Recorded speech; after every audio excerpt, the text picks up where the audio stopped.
8월 15일 일제 식민지로부터 우리 민족이 해방을 외친 날입니다. 내일이 광복절 78주년입니다. 우리 독립을 위해서 일평생 몸과 마음을 다 바쳤던 독립유공자를 위해서 국가보훈부가 온 힘을 다 쏟고 있는데요. 오늘은 박민식 장관 이 자리에 모시고 이야기 나눠보겠습니다. 장관님 안녕하십니까? 안녕하세요.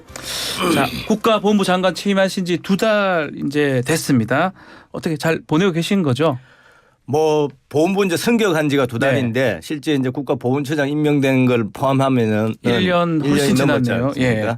뭐 정말 능력은 많이 부족하지만 혼신을 다해서 하고 있는 것은 사실입니다. 열심히 하겠습니다. 자, 내일 광복절인데 예. 일본 내의 마지막 생존 애국지사 강복 출신 오성규 지사 어제 귀국을 했는데요. 좀 뜻깊었을 것 같기도 하고요. 제가 직접 이제 오성규 지사님을 모시고 왔습니다. 네. 이틀 전에 일본을 가서 직접 댁을 방문했고 제가 우리 국민들의 마음을 담아서 큰 절을 한번 올렸습니다. 직접 절을 하셨다는 올렸고. 거죠? 그리고 오면서 같이 식사도 하고 또 비행기 안에서도 이야기를 하고 근데 참 에너지가 아직도 100세인데 또 불구하고 에너지가 넘치시는 분이다. 그리고 정말 20살이 되기 전에 광복군 3지대에 투신을 하셨는데 그 당시에 여러 가지 그런 경험담 이런 것을 많이 기억을 하고 계셨습니다. 그때 그 마지막에 이제 그 베이징에서 충칭까지 걸어갔다고 하는 그 먼 거리를요. 그때 신발도 뭐 그냥 운동화 이런 좋은 신발이 아니었지 않습니까? 걸어갔다. 그럼 맨 처음에 또 훈련을 받을 때 한 달 동안 계속 음식이 안 맞아서 설사를 했다. 뭐 여러 가지 에피소드를 말씀을 해 주셨는데 이분이 지사님이 그 이제 뭐 아직 건강하게 더 오래 사셔야 되지만 이제 본인은 이렇게 말씀을 하셨습니다. 내가 이제 마지막 여생은 어떻게 일본에서 죽겠느냐. 고국에서 가야 된다. 내가 가야 된다. 이렇게 해서 한국에 오셨다 해서 대한민국에 오셨다 해서 참 마음이 짠했습니다. 말씀만 들어도 참 뭉클한데요. 자, 지금 오늘 오전 10시에는 최재형 선생 또 부인 최엘레나 여사 부부 합장식이 거행이 된다면서요. 그렇습니다. 아시다시피 최재형 선생은 우리 독립운동사의 정말 큰 별입니다. 거의 안중근 의사와 같은 급이라고 할 수 있습니다. 그런데 참 많은 분들이 잘 모르시고 계셨죠. 그런데 이분은 정말 뭐 임시정부에서도 재무총장도 하시고 본인의 가산을 다 독립운동에 바치신 그야말로 노블리스 오블리제의 상징과 같은 분인데 그동안 여러 가지 곡절이 있었습니다. 사실 우리 국립묘지법에 이제 시신의 일부라도 있어야 그 국립묘지에 안장이 되는데 아쉽게도 한 10여 년 전에 가짜 그 묘역 사건이 있었습니다. 그래서 이 우리 대한민국 국민들이 다 존경하는 이 최재형 지사를 우리가 제대로 못 모셨었죠. 그래서 제가 취임한 후에 국립묘지법을 개정을 했습니다. 그래서 그 배우자가 시신이나 유골이 있을 경우는 합장을 할 수 있다. 그래서 마침 또 제가 이제 법률가 출신이니까 법률가 검사도 하셨고요. 변호사도 하셨고 그래서 마침 그 최재형 지사의 배우자인 최엘레나 여사가 지금 키르기스스탄에 여태까지 묻혀 계셨습니다. 그래서 그것을 알고 최엘레나 여사를 모셔오면서 같이 이제 드디어 오늘 우리 최재형 지사를 대한민국 국립현충원에 모셔서 그래도 우리 국민들이 이 독립지사에 대한 마지막 그런 책무를 뭐 조금이라도 할 수 있게 되어서 국가보훈부 장관으로서 뭐 뿌듯하게 생각을 합니다. 지금 보니까 103년 만에 이 부부가 해오를 하는 거네요. 그렇습니다. 선생하고 최엘레나 여사. 이게 말 그대로 봉환 비용도 꽤 많이 들었을 것 같아요. 수습하고 뭐 해야 되면. 이제 제 뭐 비용보다는 아까 말씀드린 것처럼 법률적인 그런 문제 때문에 그게 더 문제였고 큰 문제였고 그 이후에는 그 기념사업회라든지 또 민간 기업에서도 상당히 후원을 해 주신 걸로 저는 알고 국민 모금하고 후원을 그렇죠. 통해서 비용 마련을 했다라고 말씀을 주시는 거군요. 자, 오늘 10시에 이 뭐 행사라고 할 수도 있는데 이 합장식 이것도 아마 눈여겨봐야 될 것 같습니다. 자, 또 지난달 순직한 최수근 상병 보국 훈장 강복장이 취소가 됐는데 상당히 좀 빠르게 좀 이렇게 훈장 이게 강복장이 된 것 같습니다. 이거 어떻게 봐야 됩니까? 그렇습니다. 그 동안에는 이제 현역으로 근무하다가 이제 순직하는 경우에 또 부상당하는 경우에 국가유공자가 되려면 그 등록 과정이 그 상당히 까다로웠습니다. 꽤 시간이 많이 걸렸다고 기억을 그래서 하고 있는데요. 이제 거기에 대한 불만도 많이 있었는데 우리 최수근 상병과 같은 경우는 너무나 명명백백하지 않습니까? 이런 경우는 사실상 그런 등록 절차를 생략하도록 규정을 바꾸었고 그 어떻게 보면 첫 번째 사례가 최수근 상병이었습니다. 뭐 그런 것도 국가보훈부가 그래도 뭐 최소한의 그런 책무 아니냐라는 생각을 가지고 있습니다. 뭐 할 수 있는 거는 빨리 해주는 게 맞다. 맞습니다. 이렇게 해서 법이나 이런 걸 개정했다고 말씀하셨는 건데 자 거기다가 독립유공자 공적 심사 기준 개정이 돼서 가짜 유공자 서운 박탈 작업 나서겠다 말씀을 하셨는데 여운영 선생 홍범도 장군 서운 얘기가 있어요. 이거 어떤 얘기입니까? 아니 이제 우리 국가보훈부가 지금 독립 그리고 나라를 지킨 6.25 전쟁 때 나라를 지킨 호국 그리고 민주화 이 세 가지의 영역을 담당하고 있습니다. 어느 영역이든지 간에 뭐 민주화도 마찬가지고 독립도 마찬가지고 제대로 된 그 보훈에는 이제 가짜를 가려내는 것도 아주 중요하죠. 그렇지 않습니까? 그런데 제가 지금 말씀하신 이제 그런 그 가짜를 가려내는 작업은 문재인 정부 때부터 지금까지 계속 이어져 오고 있습니다. 제가 한 것이 아니고 독립지사 전수조사를 지금 하고 있습니다. 한 30% 진행이 되고 있고 여운영 또 홍범도 지사 같은 경우는 그분들이 가짜라는 것이 아니라 깜짝 놀랐습니다. 그 가짜라는 것이 아니라 이제 그분들의 뭐 공적에 대해서는 국가보훈부 장관이 아니라 또 이제 역사학자들 이런 전문가 심사위원회가 있습니다.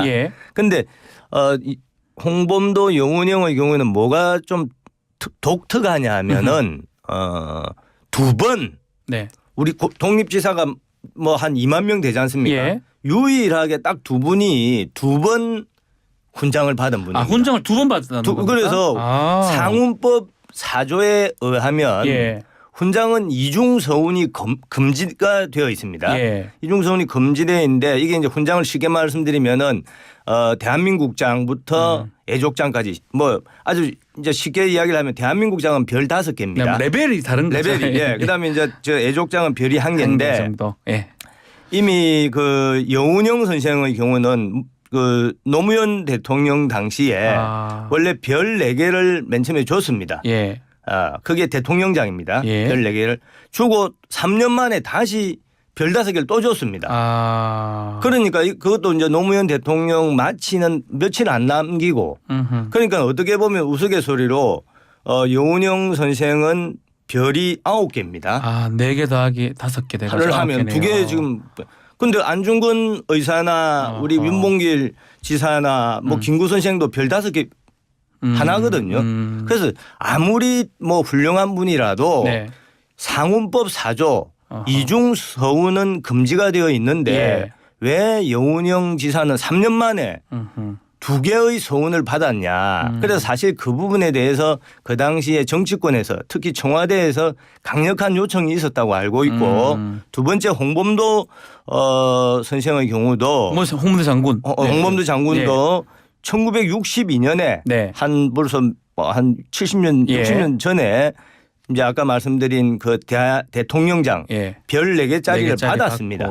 받았는데 2021년 문재인 대통령 당시에 문재인 대통령의 지시로 뭐 지시라기보다는 강력한 그 문재인 대통령의 어떤 언급으로 이제 그때 카자흐스탄에 가셨지 않습니까? 그런 거를 계기로 하면서 이 홍범도 장군에 대해서 추가 서운을 하게 됐습니다. 별 9개입니까 그러면? 그러니까 맨 처음에 이제 그 대통령장을 받았다가 다시 최고 등급인 대한민국장을 또 다시 받게 됐죠. 그러면 이분도 마찬가지로 별 9개니까 아니 아무리 그래도 홍범도 장군하고 안중근 지사, 김구 선생, 이승만 대통령 이런 분도 그냥 서운을 한 번 대한민국에 한 번을 받았는데 유일하게 이 홍범도 장군하고 아까 여운형 선생. 그래서 이것은 정치권이 네. 저는 그렇게 생각을 합니다. 네. 어떤 최고 권력자가 너무 그 대통령이 쉽게 말해서 노무현 대통령이나 문재인 대통령이 이제 그 어떤 선호의 표시라고 해야 됩니까? 그런 걸 강력하게 표시를 하니까 이제 밑에 있는 사람들이 그 상원법에도 불구하고 두 번 준 거 아니냐. 그래서 제가 그 영운형 선생 같은 경우에는 그 상원법 이중소음 금지에도 불구하고 뭘 주려면은 뭐 자료가 있어야 될 거 아닙니까? 왜냐하면 새로운 공적이 있어야 되는 그렇죠. 거죠. 다른 일이 있어야 되는 그 자료가 지금까지도 아직 없어요. 같은 걸 저는 못 찾고 거네, 있습니다. 결국은. 아니 그분들이 돌아가신 지가 그렇죠. 벌써 네. 오래됐는데 네. 소원 한번 받을 때 평가한 것 이외에 또 뭐가 있겠습니까? 다시 뭘 있다고 하더라도 그것은 상당히 자규적인 것이죠. 자, 또 이승만 대통령 기념관 건립을 추진한다고 들었습니다. 진행 사항도 좀 궁금합니다. 어떻게 지금 진행이 되고 있습니까? 사실 제가 작년 국가보훈처장 네. 임명된 이후에 뭐 작년에는 거의 뭐 언론이든 어디를 가든 저 혼자 떠들었다. 네. 예, 이승만 대통령 재평가해야 된다. 근데 올해부터는 좀 그래도 상당히 저는 분위기가 네. 달라졌다. 공감대가 많이 형성이 되어 있다. 특히 이제 김황식 전 총리가 그 위원장을 맡은 네. 이승만 대통령 건립추진위원회가 이제 결성이 되지 않았습니까? 그래서 아마 좀 더 속도감 있게 네. 이승만 대통령 그 기념관 건립이 이루어질 것이다. 예를 들어서 지금 서울만 하더라도 박정희 대통령, 네. 또 김영삼 대통령, 김대중 대통령, 노무현 대통령 다 있습니다. 그 기념관이든 도서관이든 명칭 여하를 불문하고 다 있습니다. 또 뭐 고향이나 이런 데 더 있죠. 그런데 이승만 대통령은 무슨 큰 대역죄를 지었는지 대한민국을 어떻게 보면 만드는 데 큰 역할을 한 것은 사실이지 않습니까? 기념관 하나 없는 그거는 우리나라 참 이거는 아닌 거죠. 어느 세계 어느 나라를 한번 보십시오.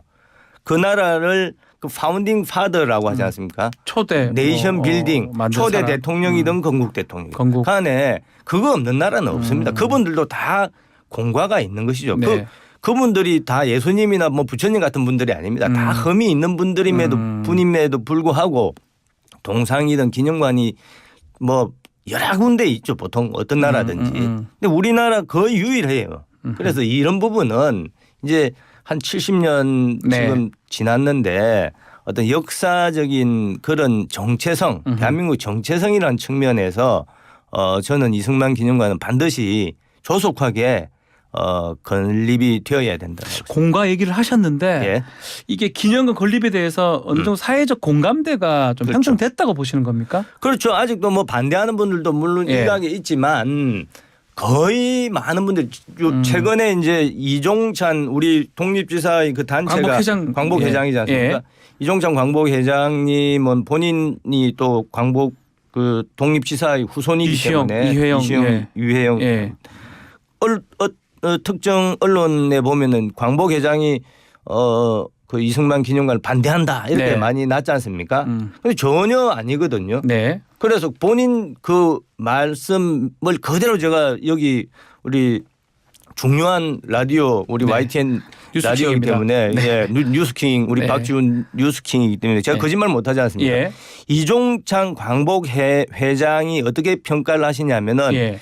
이승만 대통령은 정말 훌륭한 분이다. 기념관에 절대 찬성이다. 일부 언론에서 내가 반대한다라고 하는 것은 가짜 뉴스다. 아하. 가짜 뉴스다. 본인이 거기 문제를 삼은 것은 뭐냐면은 예.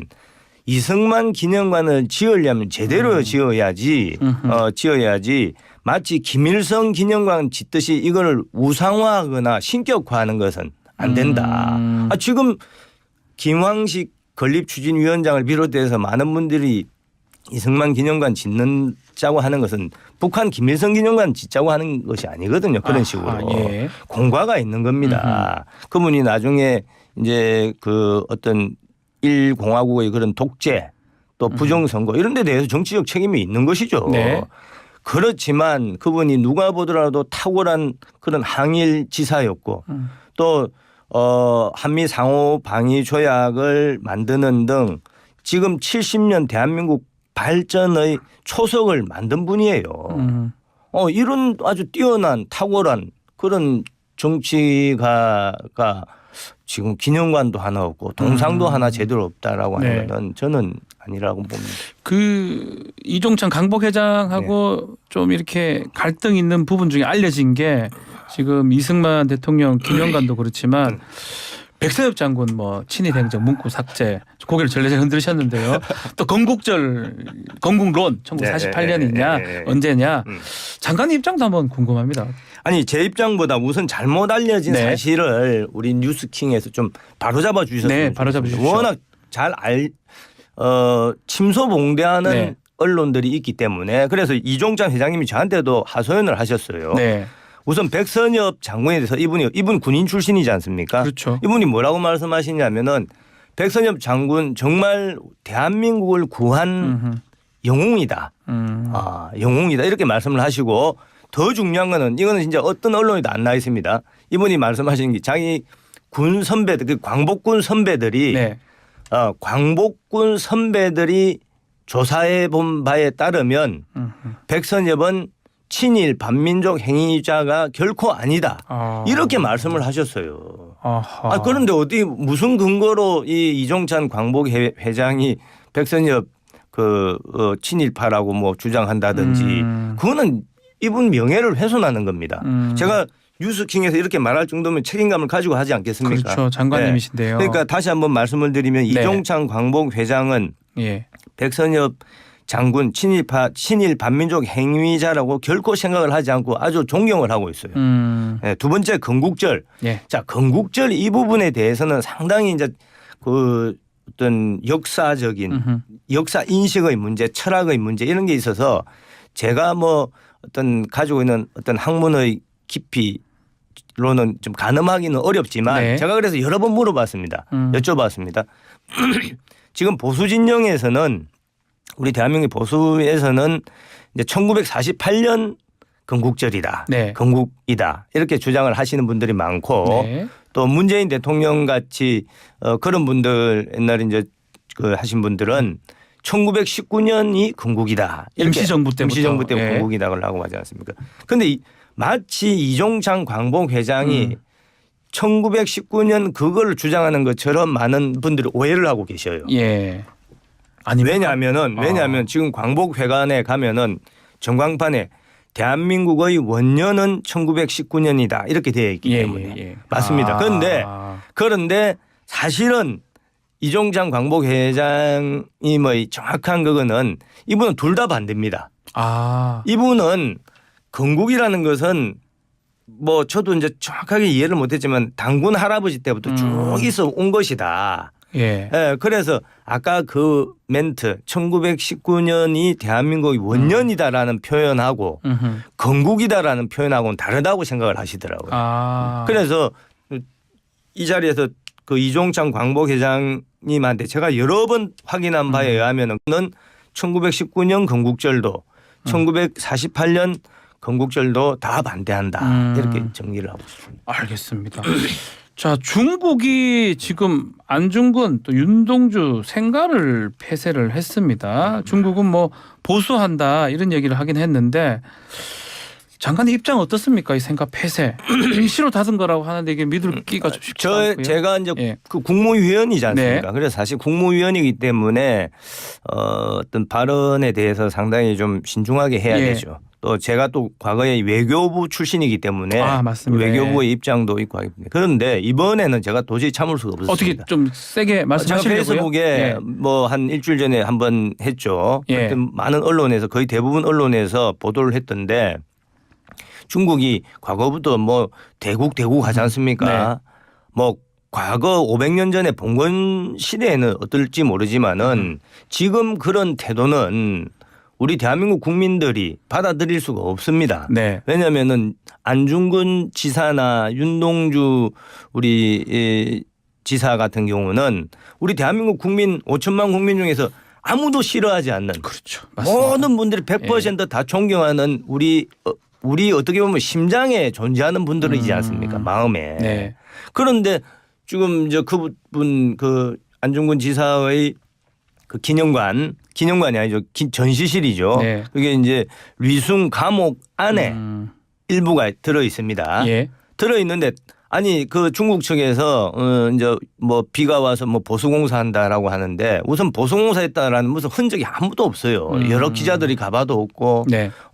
근데 보수공사를 하면은 어떻게 그 같은 층이라면은 왜 그 부분만 오랫동안 폐쇄를 하냐고요. 유독 그 안중근 우리 대한민국 출신의 안중근, 이회영, 신채호 그 전시실만 딱 막고 우리 국민들이 몸가게 딱 하냐고요. 그다음 윤동주 시인도 마찬가지로 그분이 이제 북간도 출신이지 않습니까? 네. 용정에 그 이제 생가가 있죠. 윤동주 시인의 경우는 더 나아가서 중국의 그 바이두라고 하는 검색 그 사이트 예. 거기 보면 아직도 조선족 중국인이다. 맞습니다. 되어 있습니다. 예. 그게 아마 지금 중국 정부 그 생가의 표지석도 그렇게 되어 있어요. 네. 그래서 저는 그 중국이 뭐 제대로 뭐 큰 뭐 지금도 뭐 G2다 해서 미국하고 경쟁한다라고 하지 않습니까? 예. 우리가 독도 우리 땅을 빼앗길 수 없듯이 우리 국민을 빼앗길 수는 없는 거죠. 지금 살아있는 국민뿐만 아니라 우리 역사의 우리 위대한 인물들을 우리 존경해야 될 인물들을 중국인들이 자기 거라고 하면 우리가 참을 수가 있겠습니까? 말이 안 되는 거죠. 강하게 이제 예. 그리고 된다. 하나만 제가 꼭 말씀드리고 싶은 것은 지금 그것이 단순한 역사적 논쟁에 그치는 것이 아니라 지금 우리 학생들 또 뭐 교사 또 뭐 그 학술하는 분들 여행객들이 중국 여행하는 분들이 많이들 거의 다 가신다고 보면 되죠. 그 네. 리순 감옥 우리 안중근 지사의 그 기념 전시실이나 윤동주 저 시인의 생가나 이런 다 방문을 하는데 그렇죠. 갑자기 저렇게 문을 닫아버리니까 그 많은 비용을 들이고 간 많은 여행객들이 그냥 허탕치는 거 아니겠습니까? 맞습니다. 아니 아파트 공사 1110호의 아파트 공사하면 어떻게 합니까? 엘리베이터에 1110호 공사한다고 다 양해를 미리 구하고 공지를 하지 않습니까? 예. 아파트 안에 지방간 공사에도 그런데 이거는 그 중국에서 그 하는 그건데 그렇게 하면 이건 안 아니죠. 된다. 저는 그래서 결론이 네. 현재까지는 아주 감정적 화풀이로 볼 수밖에 없다. 그렇게 안 하기를 제가 촉구합니다. 자, 시간이 이제 좀 얼마 안 남아서 이 질문을 꼭 드려보고 싶습니다. 국민의힘의 참 총선 출마설은 아직도 계속 나오고 있습니다. 장관직을 지금 수행하고 계시는데도 나와야 된다, 나올 거다, 뭐 별의별 얘기가 다 나오고 있는데 장관님 입장도 좀 궁금합니다. 아니 제가 이건 뭐 여러 번 말씀드려서 그냥 네. 그래도 뉴스킹에 나왔는데 네. 뭐 하나만한 이야기보다 예, 아니, 뭔가 좀 진심을 말씀을 드리고 싶습니다. 진심을요? 예, 제가 그 선거를 여러 번 해봤지 않습니까? 네. 제가 부족한 게 많아서 또 낙선도 2번이나 해봤습니다. 부산이죠. 예, 부산에서 해보고 또 뭐 많은 분들이 응원해 주셔서 당선도 또 2번 네. 해보고 해봤는데 제가 얻은 교훈은 저의 의지도 중요하지만 결국 국민들이 그 바라는 때가 있다. 또 바라는 모습이 있다. 지금 박민식이 국가보훈부에서 일을 하는 게 좋겠다. 아니면 또 뭐 어떤 국회에서 하는 게 좋겠다. 이런 거는 국민들이 선택할 때가 있지 않을까 싶습니다. 제가 만약에 그 국민들이 원하지 않는데도 제가 막 하다가 여러 번 2번 떨어져 보니까 그때 아픔이 좀 있었습니다. 그럼에도 최근에 수도권 인물난 많다 국민의힘. 예. 그러면서 계속 얘기가 나오거든요. 지금이 때가 아닌가 싶기도 하고요. 제가 그런 아닙니까? 정도 인물이 아직 안 됩니다. 제가 그거는 확실히 알고 있습니다. 수도권에 인물이 부족하다고 박민식 장관 나와야 된다 얘기하는데 아직은 모르겠다 이 말씀입니까? 아니 뭐 하여튼 아까 말씀드린 것처럼 저의 의지보다는 어떤 그 고객들의 네. 그런 니즈가 더 중요한 고객, 국민의 예. 니즈, 여지를 남겨두신다. 이렇게 하고 정리를 좀 하겠습니다. 자, 오늘 말씀 여기까지 듣겠습니다. 감사합니다. 감사합니다. 박민식 국가본부 장관과 함께했습니다.